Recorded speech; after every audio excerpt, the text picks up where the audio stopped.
मीरपुर नाम का एक गांव था। गांव में जग्गू नाम का एक भिखारी रहता था। जग्गू के 2 बच्चे थे, राजू और मिनी।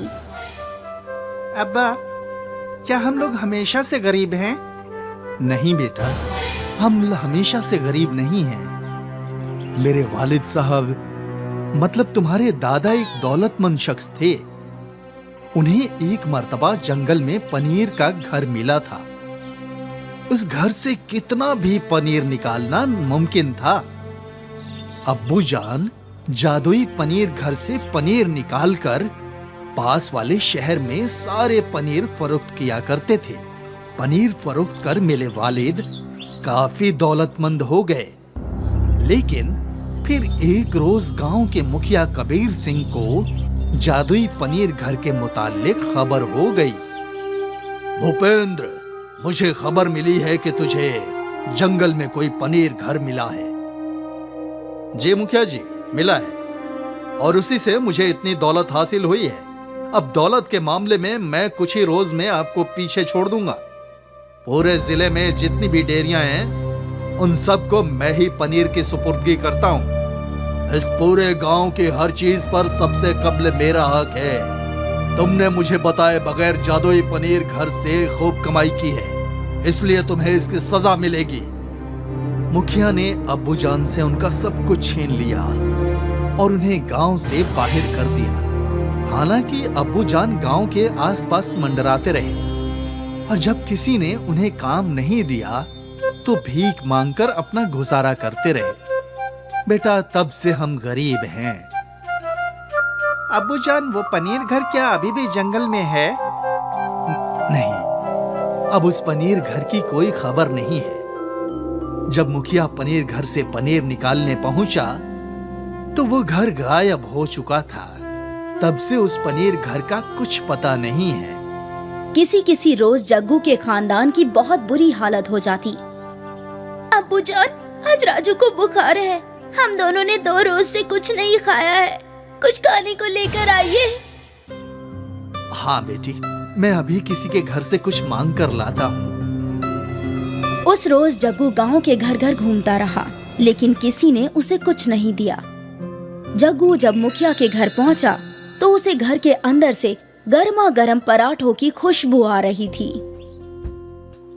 मुखिया जी, दरवाजा खोलिए, मैं जग्गू।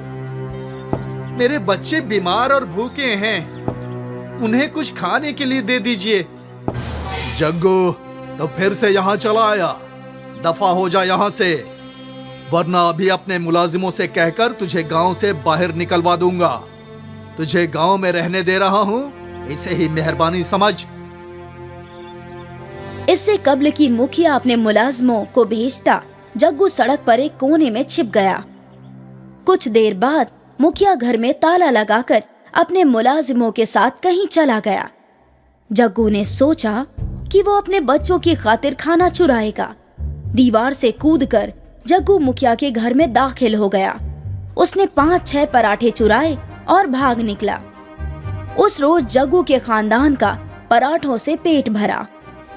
भरी दोपहरी में जब पूरे गांव में सन्नाटा था और जग्गू और उसके बच्चे सो रहे थे, तो एकाएक किसी ने जग्गू के घर का दरवाजा तोड़ दिया।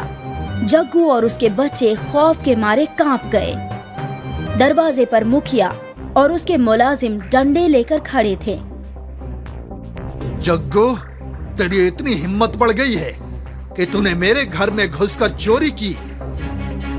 सीसीटीवी कैमरे में मैं तेरी सारी हरकतें देखकर आ रहा हूं। मुलाजिमों, जग्गू की जमकर पिटाई करो और इन तीनों को गांव से बाहर फेंक दो। ऐसा कहकर मुखिया वहां से चला गया। मुखिया के दोनों मुलाजिम जग्गू को बुरी तरह लाठियों से पीटने लगे। राजू और मिनी अपने वालिद को इस तरह पिटते हुए देख ना पाए। दोनों ने अपनी अपनी गुलेल उठाई और मुखिया के मुलाजिमों के सीधे सिर पर गुलेल से पत्थर मारा। दोनों आदमी अपना अपना माथा पकड़कर बैठ गए। अरे मार डाला रे! अब्बू जान, जल्दी भागिए! तीनों लोग घर छोड़कर जंगल की जानिब भागे। मुखिया के दोनों मुलाजिम उनके पीछे पीछे भागे। जग्गू कहां तक भागेगा? तुझे और तेरे बच्चों को मैं नहीं छोड़ूंगा। मुखिया के दोनों मुलाजिम जख्मी शेरों की मानिंद जग्गू पर और उसके बच्चों के पीछे भाग रहे थे। ये हम किस आफत में फंस गए अब्बा, अब क्या करें? जग्गू को लग रहा था कि वो और उसके बच्चे अब नहीं बच पाएंगे। तभी यकाएक जग्गू और उसके बच्चों को पनीर का घर नजर आया। तीनों लोग पनीर के घर में दाखिल हुए। इससे कब्ल की मुखिया के मुलाजिम पनीर घर तक पहुंचते पनीर घर गायब हो गया। पनीर घर में तुम लोगों का खुशामदीद। इस जादुई घर से तुम जितना चाहो उतना पनीर निकाल सकते हो। क्या तुम वही पनीर घर हो जो मेरे वालिद साहब को मिले थे? हाँ, मैं वही हूँ। मैंने तुम्हारे वालिद को मना किया था मेरे जरिए कमाई गई दौलत का दिखावा न करना। अगर मेरे मुतालिक किसी को कुछ मालूम हो गया तो मैं गायब हो जाऊंगा। लेकिन तुम्हारे वालिद माने नहीं और आखिरकार मुखिया को मेरे मुतालिक खबर हो गई और तब मुझे गायब होना पड़ा। तुम वही गलती ना करना जो तुम्हारे वालिद ने की थी। नहीं, मैं ऐसी गलती हरगिज नहीं करूंगा और तुम्हारे मुतालिक किसी को नहीं बताऊंगा। लेकिन अगर फिर भी मेरे बताए बगैर किसी को तुम्हारे मुतालिक इल्म हो गया तो क्या होगा? तुम इसकी फिक्र ना करो, वो सब मैं संभाल लूंगा। सबसे कब्ल जग्गू और उसके बच्चों ने पेट भरकर पनीर खाया। पनीर तो बहुत जायकेदार है अब्बू जान। मालूम होता है जैसे वनीला फ्लेवर की आइसक्रीम दूध में डालकर खा रहे हैं। बच्चों, हम कल से पनीर फरोख्त करने जाएंगे, लेकिन हम अंधाधुंध कमाई नहीं करेंगे। हम उतना ही फरोख्त करेंगे जितने की हमें जरूरत होगी। उधर मुखिया गुस्से से पागल हो रहा था। तुम दोनों ने मेरा नाम मिट्टी में मिला दिया।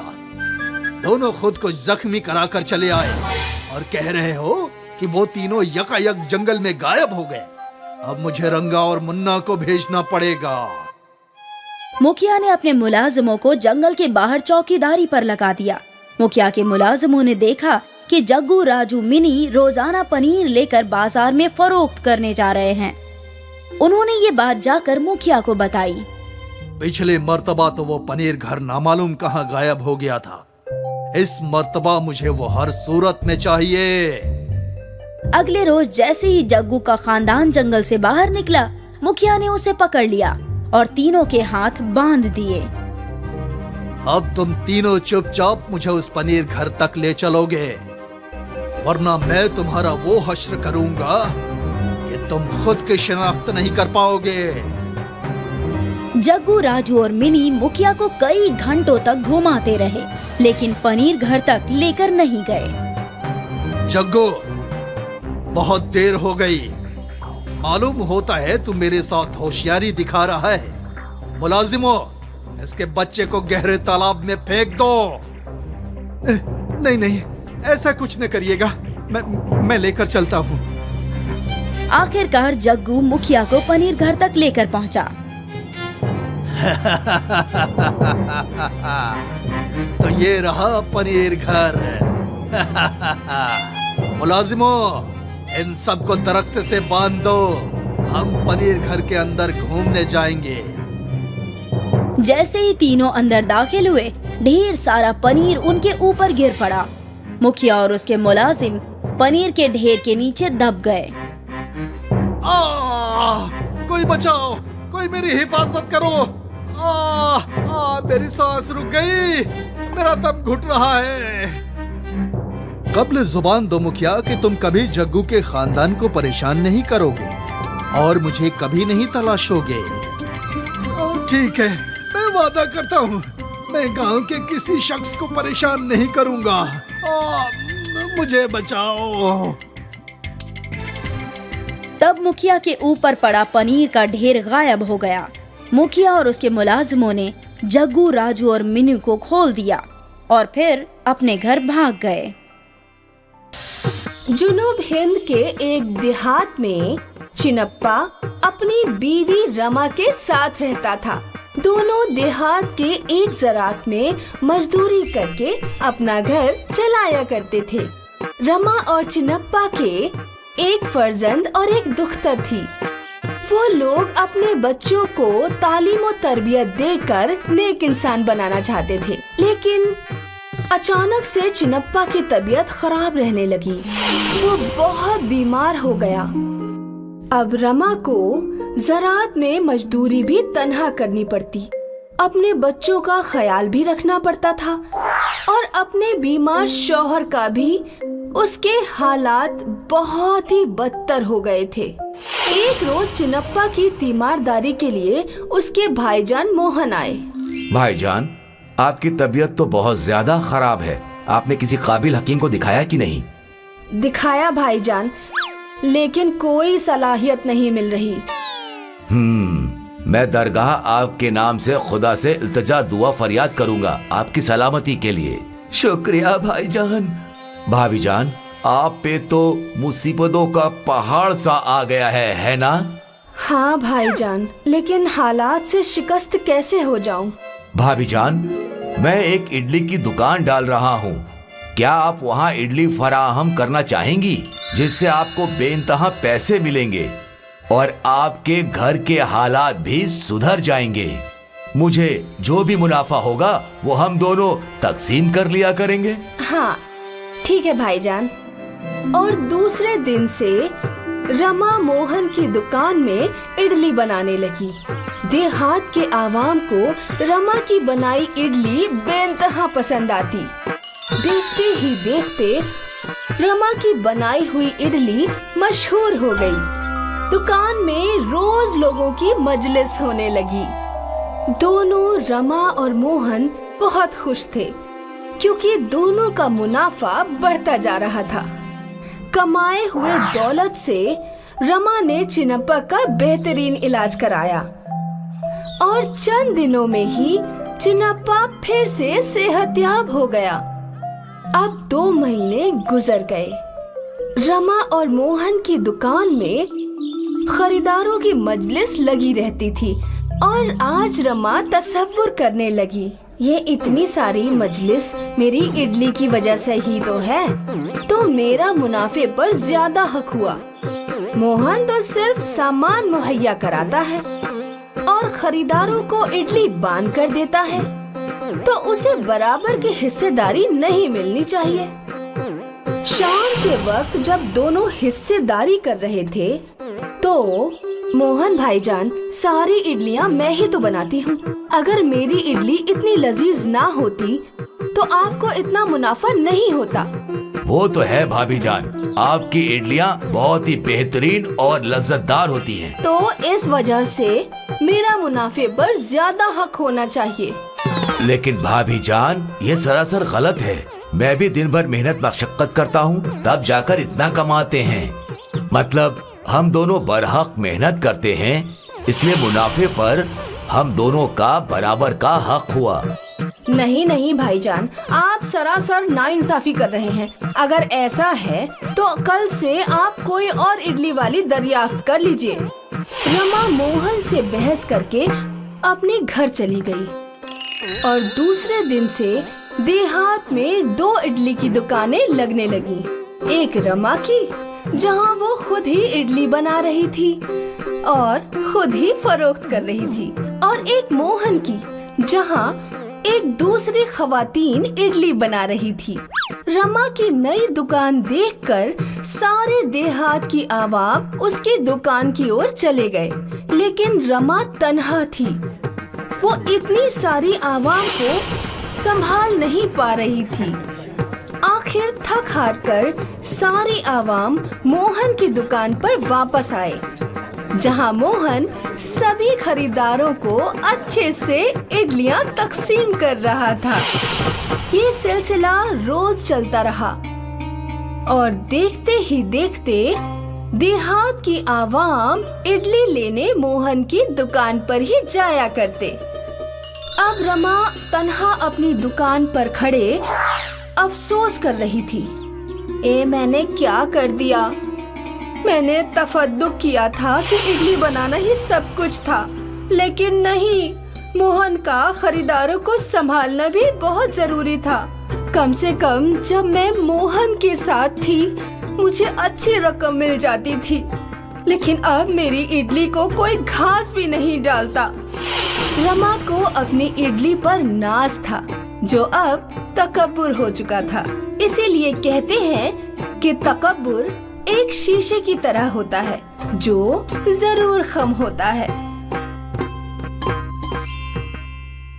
चारुलता के बड़े फर्जंद की शादी हुए 5 साल हो चुके थे। अब उसने अपने छोटे फर्जंद अरुण की शादी गुंजन से करवा दी। शादी के बाद गुंजन देवरानी बनकर उसके घर आई और मंजुला उसकी जेठानी बन गई। मंजुला बहुत खुदगर्ज थी। वो अपनी देवरानी के आसान मिजाज का फायदा उठाकर उसे सारे काम करवाने लगी और खुद मुख्तारी करने लगी। गुंजन, मेरी दोस्त बहुत अलील हालत में है, मैं उसकी तीमारदारी के लिए जा रही हूँ। सारा काम खैर से कर लेना। ठीक है भाभी जान, आप फिक्र ना करें, मैं सारा काम खैर से कर लूंगी। मंजुला घर में अज़द बनाकर सहेलियों के पास जाने लगी, जहाँ पर अपनी दोस्तों के साथ बैठकर ताश खेलती। ये रही मेरी 200 की शर्ट। अरे वाह, मैं जीत गई। अरे वाह मंजुला, आज तो तू सारी बाजी जीत गई, तू तो माहिर खिलाड़ी हो गई है। रोज रोज मंजुला के ताश खेलने से मंजुला को ताश की लत लग गई थी और वो घर पर अपने शौहर की जेब से पैसे चुराकर ताश खेलने लगी। उधर देवरानी गुंजन खामोशी से तन्हा घर का सारा काम करती। बहू, घर का सारा काम तो सिर्फ तुम ही करती दिखती हो, अब मंजुला नजर नहीं आती। अम्मी, भाभी जान रोज रूहानी गुफ्तगू में जाती हैं। आहिस्ते आहिस्ते मंजुला ताश में पैसे हारने लगी। ओह, मैं फिर से हार गई। अगली बाजी शुरू करो, इस बार मैं यकीनन जीतूंगी। मंजुला, अब तुझ पर 5000 कर्ज हो चुके हैं। जब तक तू कर्ज अदा नहीं करेगी तब तक हम तुझे नहीं खिलाएंगे। हाँ, हरगिज नहीं खिलाएंगे। सहेलियों की बातों से मंजुला मुसीबत ज़दा हो गई। जब तक वो कर्ज अदा नहीं करेगी तब तक कोई उसके साथ नहीं खेलेगा। लेकिन उसके पास पैसे नहीं थे। एक दिन मंजुला ने अपनी सास चारुलता के गले में एक नई सोने की चेन देखी। अगर मैं माँ जी की ये चेन चुरा लूं, तो इसे गिरवी रखकर कम से कम 10 से 15 ताश की बाजी खेल सकती हूँ और फिर पैसे जीतकर ये सोने की चेन छुड़ा लूंगी। हाँ, ये सही तरीका है। उसी शब चारुलता के सोते ही मंजुला ने अपनी सास के गले की चेन उतार ली और दूसरे दिन फिर बहाना बनाकर अपनी सहेली के घर चली गई। गुंजन, अगर अम्मी जान पूछे तो कहना मैं रूहानी गुफ्तगू में गई हूँ।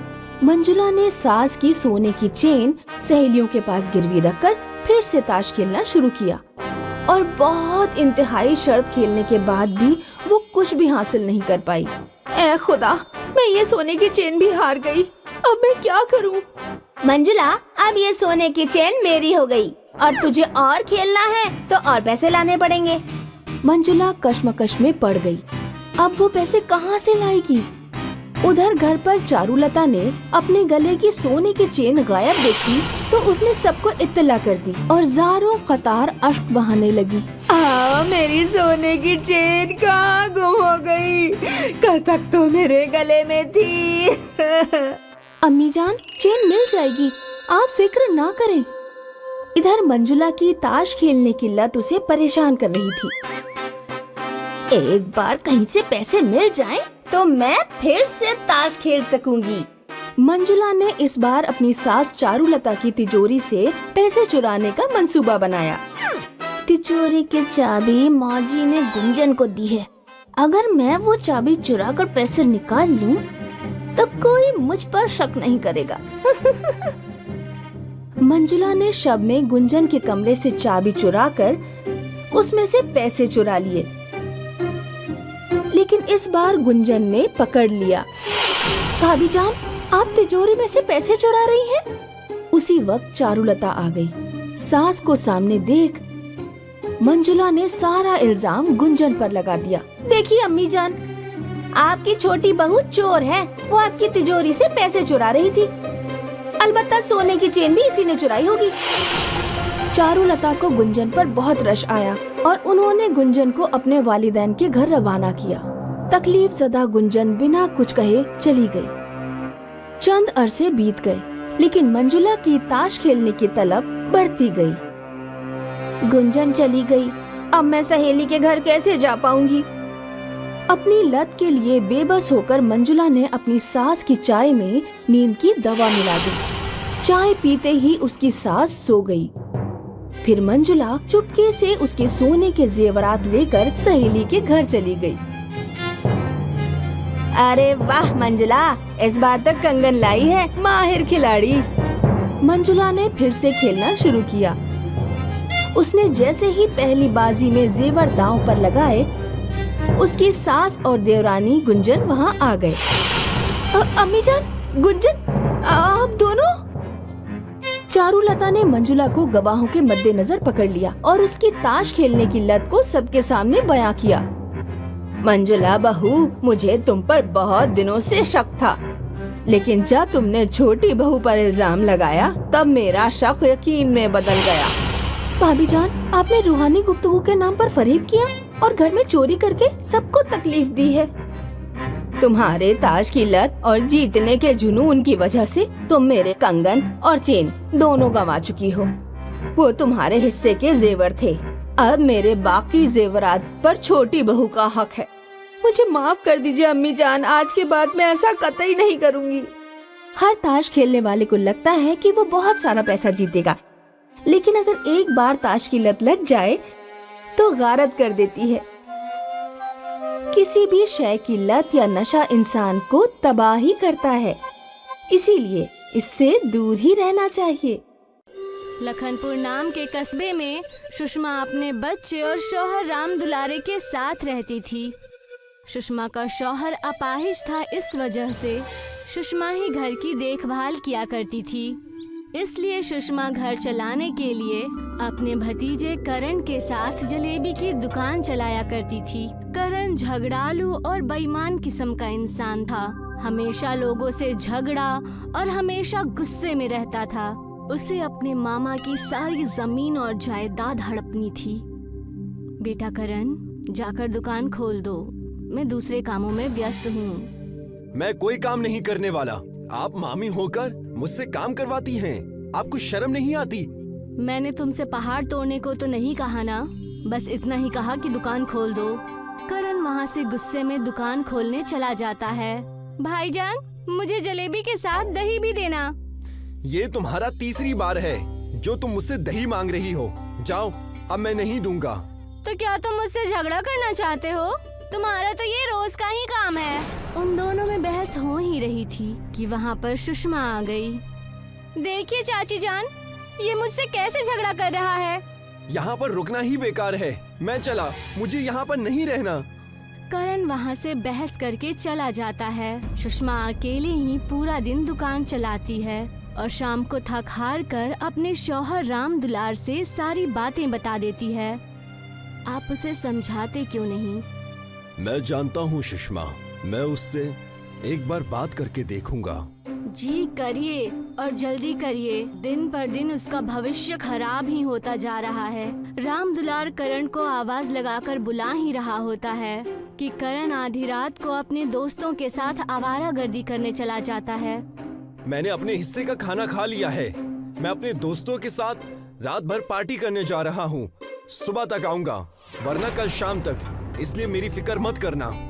देखा आपने, आज भी दुकान मैंने ही खोला और कल भी मुझे ही खोलना पड़ेगा। दूसरे दिन करण आधी रात को घर आया और अपने मामा राम दुलार के सारे कागजात लेकर अपने नाम करवाने के लिए। मामा जी, ये लीजिए, इस पर साइन कर दीजिए। मेरे कॉलेज का रिजल्ट है। अरे बेटा लाओ, मैं उस पर अभी अंगूठा लगा देता हूँ। इतने में ही वहाँ पर सुषमा आ जाती है और उनके हाथ में जमीन के कागजात देख लेती है। रुकिए, ये आप क्या कर रहे हैं? मैं करण के कॉलेज के कागज पर अंगूठा लगा रहा हूँ। वो कॉलेज का कागज नहीं, बल्कि हमारे जमीन के कागजात हैं। क्या कहा तुमने? थोड़ा लेट आती तो तुम्हारा क्या बिगड़ जाता? सुषमा और राम दुलार दोनों ही करण की हरकतों से परेशान होकर उसे घर से निकाल देते हैं और सुषमा अकेले ही जलेबी की दुकान चलाने लगती है। अब से मैं थोड़ी जल्दी ही आकर थोड़ी देर से जाया करूंगी, इससे मेरा ज्यादा मुनाफा होगा। सुषमा दिन रात मेहनत करके अपने जलेबी की दुकान चला रही थी। इस दुकान की तो बैंड बजानी ही पड़ेगी। इसी ने मेरी जमीन मेरे हाथ में आने नहीं दी।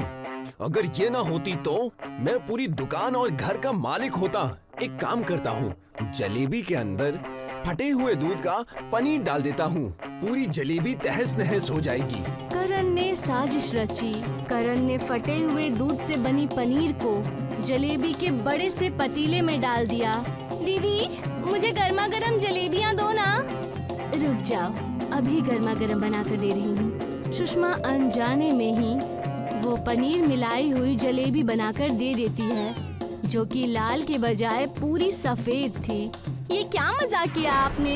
मैंने आपसे गर्मा गर्म जलेबियाँ मांगी थी और आप मुझे ये मीठा पनीर खिला रही हैं। ये तो बस जलेबी के आकार का है, जलेबी थोड़ी ना है। ये कैसे हो सकता है? लगता है कुछ तो गड़बड़ है। उस औरत को दुकान से दूर जाता देख करण बेहद खुश हुआ। लगता है वो पुलिस को बुलाने जा रही है। अब इन्हें समझ में आएगा कि करण से पंगा लेने का अंजाम क्या होता है। तभी वहाँ पर राम दुलार अपने बचपन के दोस्तों के साथ आ गया। अरे सुषमा, मेरे कुछ दोस्त यहाँ पर तुमसे मिलने और हमारे दुकान की जलेबी खाने आए हैं। अरे वाह, ये तो बड़ी अच्छी बात है। जी, मैंने आपकी जलेबियों के बारे में बड़ा सुना है। जी, मैंने भी। हम पूरे 400 किलोमीटर दूर से रामू से मिलने आए हैं। सुषमा को जलेबी में पनीर डालने वाली बात पता थी, लेकिन मेहमानों की जिद और उत्सुकता की वजह से सुषमा ने उन्हें गर्मा गर्म पनीर की जलेबियां बनाकर दे दी। आपके यहाँ की जलेबी कुछ अलग नजर आ रही है। लगता है आज सुषमा ने नए तरीके से बनाई है। ये दिखने में जरूर सफेद है, लेकिन बहुत मजेदार है। और उनके जलेबी खाने से पहले ही वहाँ करण आ गया। हाँ हाँ, खाओ खाओ। इनकी जलेबी की वजह से कई ग्राहक भाग चुके हैं और अब तो आप सब भी भाग जाएंगे। जी, ये मेरा भांजा है, हमेशा बहकी बहकी बातें करता है। आप सब जलेबी खाइए। जैसे ही राम दुलार के बचपन के दोस्तों ने जलेबी खाई, वो पनीर मिलाई हुई जलेबी वो लोग खाकर दंग रह गए और कहने लगे, वाह भाभी वाह, क्या जलेबी बनाई है। जलेबी कम, रसमलाई ज्यादा लग रही है। वाकई ये चीज बहुत शानदार है। आज से आप अपनी दुकान का नाम बदलकर पनीर जलेबी कर दीजिए और देखिए बड़ा फायदा होगा। क्या सच? मुझे नहीं पता कि ये सब कैसे हुआ। क्या कहा आपने? ये अच्छा लग रहा है। करण को उन सब की बातों पर विश्वास नहीं हुआ था और वो अपने ही मिलाए हुए पनीर को जलेबी के रूप में खाने लगा। पनीर जलेबी उसे बहुत पसंद आई। अरे ये तो सच में अच्छी है, लेकिन आप सब उनकी तारीफ क्यों कर रहे हैं? ये पनीर जलेबी मैंने बनाई है। हुआ ये कि इसमें पनीर मैंने ही डाल दिया और देखा आप सब ने मेरा कमाल। सुषमा सारी बातें समझ चुकी थी। तब उसने कहा, तुम चाहते थे कि हमारी जलेबी की दुकान बंद हो जाए और हम रोड पे आ जाएं, है ना? सुषमा, हमें ये सब बातें मेहमानों के सामने नहीं करनी चाहिए। और जैसे ही सारे मेहमान चले गए, तब करण ने अपने मामा राम दुलार से कहा, मामा जी, आपने तो मुझे कुछ जमीन जायदाद भी नहीं दी। मैं बस आपसे इतना ही कहना चाहता हूँ कि आप मुझे ये दुकान दे दे और अब तो मैं यहाँ पनीर जलेबी ही बेचूंगा। हमें तुम्हें दुकान देने में कोई दिक्कत नहीं है, पर क्या तुम दुकान अच्छे से चला पाओगे? आप उसकी फिक्र मत कीजिए। अगर आपको लगे कि दुकान अच्छे से नहीं चल रही है तो आप ये दुकान ले लीजिएगा। ठीक है बेटा, हम ऐसा ही करेंगे। करण दिन रात मेहनत करके अपने पनीर की जलेबी के दुकान में काम करने लगा, लेकिन करण के दोस्त जिनके साथ वो आवारागर्दी किया करता था, वो इस बात से बिल्कुल भी खुश नहीं थे। और उनमें से एक जिगरी दोस्त उनसे कहने लगा, चल करण, चलते हैं। मैं तुम्हारे साथ नहीं आ सकता। मुझे मेरी दुकान संभालनी है। मामा मामी ने भरोसा करके मुझे ये दुकान दी है। करण की बात न मानने पर करण के दोस्तों को उस पर गुस्सा आ जाता है और वो उसका धंधा चौपट करने के लिए षड्यंत्र रचता है और एक बाबा के साथ मिलकर उसकी दुकान पर काला जादू करा देता है। करण के दुकान पर न होने की वजह से वो उस बाबा का दिया हुआ ताबीज पनीर जलेबी की दुकान में लगा देता है। अब आएगा मजा। जब हम बिगड़े हैं साथ में तो तरक्की उसकी अकेले की क्यों? ये तावीज कैसी? लगता है सुषमा ने यहाँ पर रख दी। मैं इसे अपनी कलाई में बांध लेता हूँ। और जैसे ही राम दुलार ने वो ताबीज अपने कलाई में बांधी, वो उस कुर्सी से उठ खड़े हुए।